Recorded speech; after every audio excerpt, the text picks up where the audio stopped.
بسم اللہ الرحمن الرحیم۔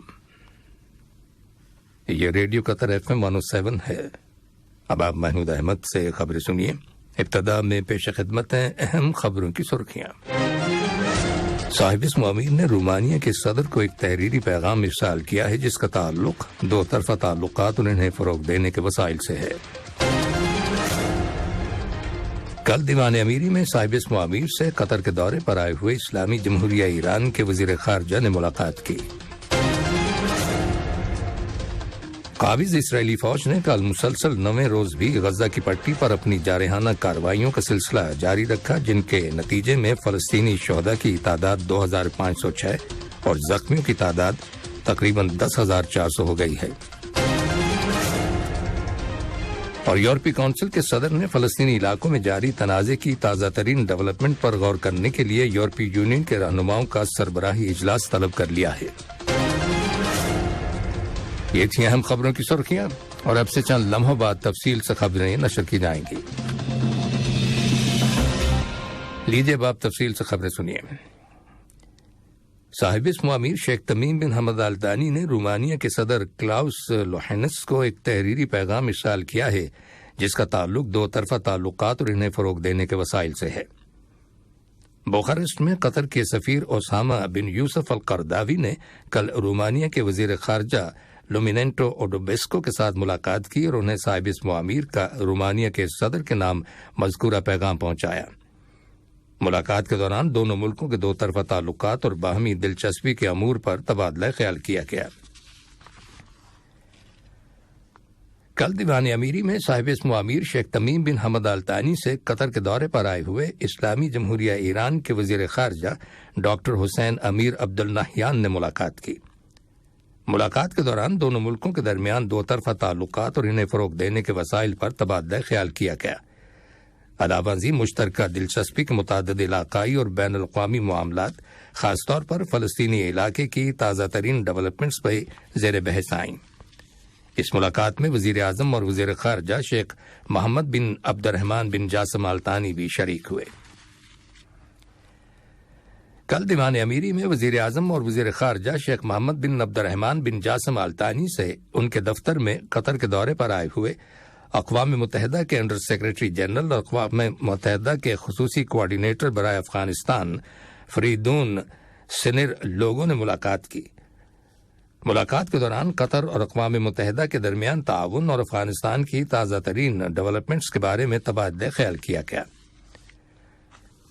وزیر اعظم اور وزیر خارجہ نے افغانستان کے عوام کی ترقی و خوشحالی کی خواہشات کے حصول کے لیے ریاست قطر کے مضبوط موقف کی تجدید کی۔ انہوں نے اقوام متحدہ کی ان کوششوں کی تعریف کی جن کا مقصد افغانستان اور خطے کے دیگر ممالک میں سلامتی اور استحکام کو مضبوط بنانا ہے۔ گفتگو کے دوران فریدون نے افغانستان میں پائیدار امن کے حصول کے لیے بین الاقوامی سطح پر کی جانے والی کوششوں کی قطر کی جانب سے مسلسل سپورٹ کی تعریف کی اور شکریہ ادا کیا۔ وزیر اعظم اور وزیر خارجہ شیخ محمد بن عبد الرحمن بن جاسم آل ثانی کو اردن کے نائب وزیر اعظم اور وزیر خارجہ ڈاکٹر ایمن الصفادی کی جانب سے ٹیلی فون کال موصول ہوئی ہے، جس کے دوران فلسطینی علاقوں اور اسرائیل کی تازہ ترین صورتحال اور کشیدگی کو روکنے کے طریقوں کے بارے میں تبادلہ خیال کیا گیا۔ وزیر اعظم اور وزیر خارجہ نے شہریوں کو نشانہ بنانے کی ہر قسم کی کارروائیوں کی مذمت کے سلسلے میں ریاست قطر کے مضبوط موقف کا اعادہ کیا۔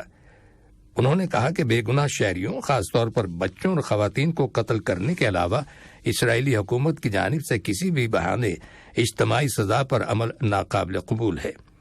انہوں نے فلسطینیوں کے خلاف جارحیت کو روکنے کے لیے علاقائی اور بین الاقوامی سطح پر کوششوں کو مربوط کرنے اور ایک منصفانہ اور جامع امن کے حصول کے لیے سخت محنت کرنے کی ضرورت پر زور دیا۔ وزیر اعظم اور وزیر خارجہ شیخ محمد بن عبد الرحمن بن جاسم آل ثانی سے برطانیہ کے خارجہ، دولت مشترکہ اور ترقیاتی امور کے وزیر جیمز کلیوری نے ٹیلی فون پر رابطہ کیا ہے۔ فون کال کے دوران فلسطینی علاقوں اور اسرائیل کی تازہ ترین صورتحال اور فریقین کے درمیان کشیدگی کو کم کرنے کے طریقوں پر تبادلہ خیال کیا گیا۔ وزیر اعظم اور وزیر خارجہ نے عام شہریوں کو نشانہ بنانے کی ہر قسم کی کارروائیوں کی مذمت کے حوالے سے قطر کے غیر متزلزل موقف کا اظہار کرتے ہوئے کہا کہ بے گناہ شہریوں کو، خاص طور پر بچوں اور خواتین کو قتل کرنا اور کسی بھی بہانے اجتماعی سزا کی پالیسی پر عمل کرنا ناقابل قبول ہے۔ انہوں نے غزہ پر اسرائیلی جارحیت کو روکنے کے لیے علاقائی اور بین الاقوامی سطحوں پر کوششوں کو مربوط کرنے اور ایک منصفانہ اور جامع امن کے حصول کے لیے انتھک محنت کرنے کی ضرورت پر زور دیا۔ کل اسلام آباد میں اسلامی جمہوریہ پاکستان کی سینٹ کے چیئرمین محمد صادق سنجرانی سے قطر کے سفیر عیسیٰ بن محمد الکویسی نے ملاقات کی۔ ملاقات کے دوران دونوں ملکوں کے دو طرفہ تعلقات زیر بحث آئے اور باہمی دلچسپی کے متعدد علاقائی اور بین الاقوامی معاملات کے بارے میں تبادلہ خیال کیا گیا۔ کل قطر پریس سینٹر میں فوٹو جرنلسٹ کریم جعفر کی چند مخصوص تصاویر کی نمائش منعقد ہوئی۔ ان تصاویر کو آکشن کے لیے رکھا گیا ہے۔ اس نمائش میں فیفا اولمپک، فٹ بال اور ٹینس جیسے کھیلوں کی تصاویر کے ذریعے نمائندگی کی گئی ہے۔ نمائش میں رکھی گئی تصاویر کے آکشن کا مقصد ان سے حاصل ہونے والی رقم کو غزہ میں انسانی امداد کے لیے استعمال کرنا ہے۔ فوٹو جرنلسٹ کریم جعفر کے اس ایونٹ میں قطر پریس سینٹر کے مینیجر صادق العامری نے شرکت کی۔ یہ خبریں ریڈیو قطر FM 107 سے نشر کی جا رہی ہیں۔ قابض اسرائیلی فوج نے کل مسلسل 9ویں روز بھی غزہ کی پٹی پر اپنی جارحانہ کارروائیوں کا سلسلہ جاری رکھا، جس کے نتیجے میں کم از کم 41 فلسطینی شہید ہو گئے، جن میں زیادہ تر بچے اور خواتین شامل ہیں۔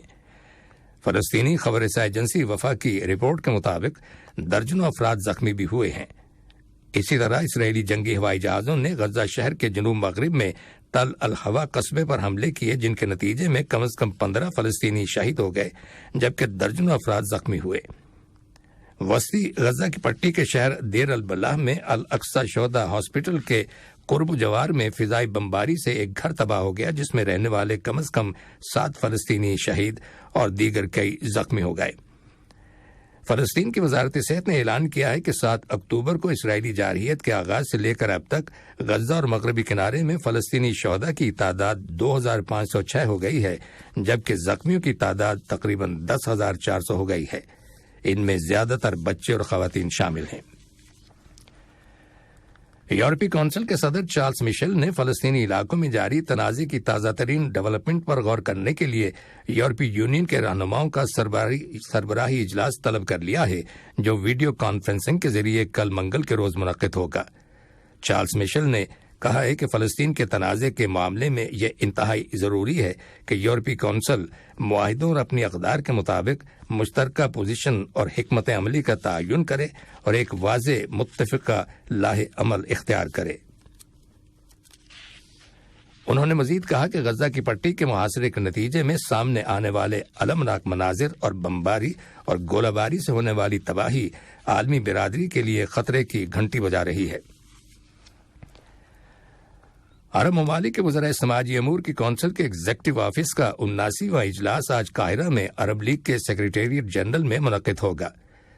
کل ایک بیان میں عرب لیگ کے اسسٹنٹ سیکریٹری جنرل اور سماجی امور کے سربراہ سفیر حیفا ابو غزالہ نے کہا کہ اجلاس میں فلسطین کے لیے فوری سماجی اور انسانی امداد فراہم کرنے پر بات ہوگی۔ انہوں نے مزید کہا کہ یہ اجلاس دسمبر میں آئندہ وزارتی کونسل میں پیش کیے جانے والے فیصلوں کا مسودہ تجویز کرے گا، جس میں غربت، معذور افراد کے حقوق، خاندان، بچوں اور عمر رسیدہ افراد سے متعلق موضوعات بھی زیر بحث آئیں گے۔ روس کی حکومت نے اقوام متحدہ کی سلامتی کونسل میں پیش کی گئی اپنی قرارداد کے مسودے پر ووٹنگ کی درخواست کی ہے، جس میں غزہ کی پٹی میں فوری طور پر انسانی بنیادوں پر جنگ بندی کا مطالبہ کیا گیا ہے۔ اقوام متحدہ میں روس کے اول نائب مستقل نمائندے دمیتری پولیانسکی نے اپنے بیان میں کہا ہے کہ ماسکو نے اقوام متحدہ کی سلامتی کونسل سے آج پیر کے روز غزہ پر انسانی ہمدردی کی قرارداد کے مسودے پر ووٹنگ کرانے کی درخواست کی ہے۔ روس نے اس سے پہلے سلامتی کونسل کے لیے ایک مسودہ قرارداد تیار کی تھی، جس میں فلسطین اسرائیل تنازع میں فوری جنگ بندی اور یرغمالیوں کی رہائی کا مطالبہ کیا گیا تھا۔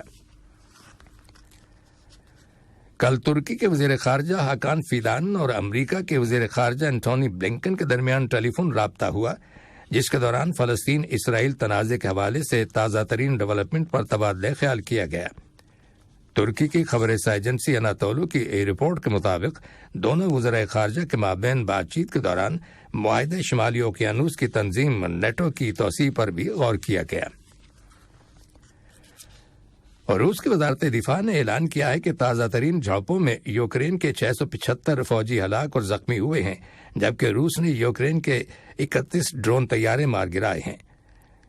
وزارت نے مزید کہا ہے کہ یوکرین کے 2 ٹینک، 16 بختر بند گاڑیاں اور 8 توپیں تباہ کر دی گئی ہیں۔ اور اب کچھ خبریں کھیلوں کے بارے میں۔ قطر اسپورٹس کلب کے سہیم بن حمد اسٹیڈیم میں 2023-2024 سیزن اوریڈو کپ کے راؤنڈ 3 گروپ بی میں الغرافہ کی ٹیم کو الدویل کی ٹیم نے 0 کے مقابلے میں 2 گول سے شکست دے دی۔ دفاعی چیمپئنز کی یہ لگاتار دوسری جیت تھی، جس کے بعد اس کے پوائنٹس کی تعداد 6 ہو گئی ہے۔ المرخیہ، ریان اور الشمال گروپ بی کی دیگر ٹیمیں ہیں۔ اردن انٹرنیشنل دوستانہ چیمپئن شپ کا فائنل میچ کل منگل کے روز قطر اور ایران کی قومی ٹیموں کے درمیان کھیلا جائے گا۔ قطر کی ٹیم نے عراق کی ٹیم کو پینلٹیز پر شکست دے کر فائنل کے لیے کوالیفائی کیا ہے، جبکہ ایران کی ٹیم اردن کی ٹیم کو 1 کے مقابلے میں 3 گول سے شکست دے کر فائنل میں پہنچ گئی ہے۔ اس چیمپئن شپ میں تیسری اور چوتھی پوزیشن کے لیے عراق اور اردن کی ٹیموں کے مابین میچ کھیلا جائے گا، جو کل منگل کے روز ہوگا۔ قطر کے ناصر العطیہ نے اپنے 24ویں ایڈیشن میں مراکش ڈیزرٹ ریلی کا دوسرا مرحلہ جیت لیا ہے۔ یہ 2023 سیزن کے لیے ورلڈ ریلی ریڈ چیمپئن شپ کا 5واں اور آخری مرحلہ تھا۔ العطیہ نے اپنی فرانسیسی نیویگیٹر میتھیو کے ہمراہ 296 کلومیٹر کا فاصلہ 2 گھنٹے 52 منٹ اور 29 سیکنڈز میں طے کیا۔ العطیہ ریلی کی مجموعی اسٹینڈنگ میں سر فہرست ہے۔ ریلی میں 247 گاڑیوں نے شرکت کی، جن میں 101 کاریں، 10 ٹرک، 136 موٹر سائیکلیں اور کویڈز موٹر سائیکلز شامل ہیں۔ قطر کی ہینڈ بال ٹیم پیرس اولمپکس 2024 کے ایشین کوالیفائرز مقابلوں میں شرکت کی تیاریاں جاری رکھے ہوئے ہے۔ یہ مقابلے رواں ماہ اکتوبر کی 18 تاریخ سے 28 تاریخ تک دوحہ میں منعقد ہوں گے۔ ان میچز کے گروپ اے میں قطر، سعودی عرب، جنوبی کوریا، متحدہ عرب امارات، چین اور بھارت ہیں، جبکہ گروپ بی میں Bahrain, Iran, Kuwait, Uzbekistan, Japan اور قازقستان شامل ہیں۔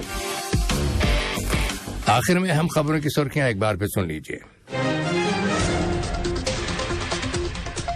صاحب اسم امیر نے رومانیہ کے صدر کو ایک تحریری پیغام ارسال کیا ہے، جس کا تعلق 2 طرفہ تعلقات اور انہیں فروغ دینے کے وسائل سے ہے۔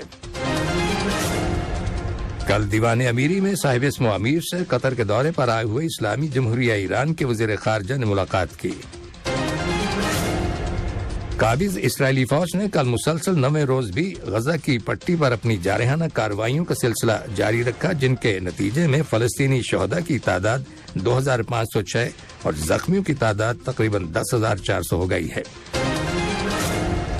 اور یورپی کونسل کے صدر نے فلسطینی علاقوں میں جاری تنازع کی تازہ ترین ڈیولپمنٹ پر غور کرنے کے لیے یورپی یونین کے رہنماؤں کا سربراہی اجلاس طلب کر لیا ہے۔